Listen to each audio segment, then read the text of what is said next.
Gerrymandering. That's the topic of today's video.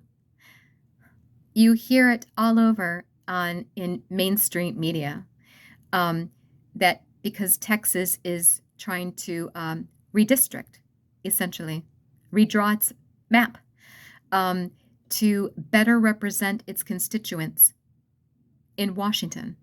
Here's the thing, folks. If this were the Democrats, and if they had this opportunity, you know that they would do the exact same thing. So they can save the speech. They can stop being such hypocrites. They get on TV. It's the most annoying thing ever. They get on TV and they talk about how Donald Trump is going to rule and reign. He's not going to leave office. He's trying to ensure he maintains and holds onto power forever. They're just so ridiculous. You want to talk about a power grab.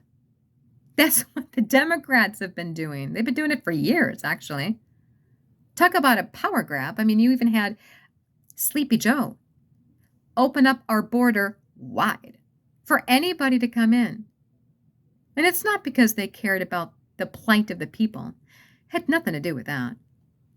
All it was future voters for the Democrat Party. Just a new crop of people that they can, basically, if they offer up enough free stuff to try to guarantee that you will vote Democrat forever. I found these stats very interesting. So you have in Massachusetts, you've got 36% of the vote that went to Trump. And out of its representation in Congress,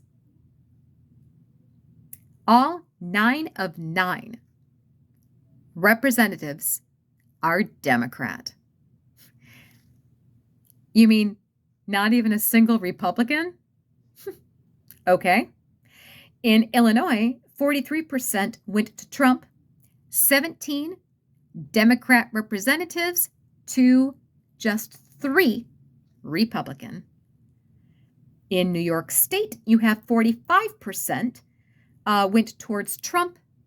There are 26 Democrats to 7 Republican representatives. And then here in Michigan, 44% that voted for Trump. The representation in Congress breaks down to 14 Democrats and just 3 Republicans.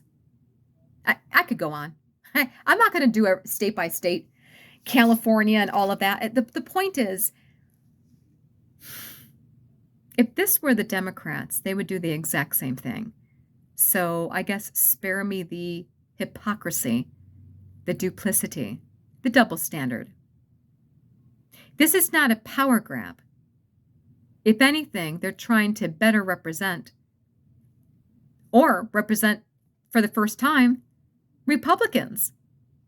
You have entire states. If you look at the breakdown of the counties, this was really interesting. I was doing this after the election. There are so many counties in these states: Illinois, California, New York, Michigan. And out of the states, all of the counties that turned red, that vote red, there's a lot. But then you have those blue holdouts, those blue, solid blue no matter who, deep blue districts, typically the major cities, the major metropolitan areas, the sanctuary cities. I think of New York City, Chicago, Detroit, etc. Those turn the states blue. You look at all the surrounding red counties, all just like a red state. But because it has just this huge metropolitan deep blue holdout, it turns the whole state blue. How is that fair? The point is, Republicans, conservatives, I feel, I believe, are wholly underrepresented. Or in this case here, which one? Right here, Massachusetts, 9 of 9. All 9 are Democrat. Republicans in the state of Massachusetts aren't being represented at all.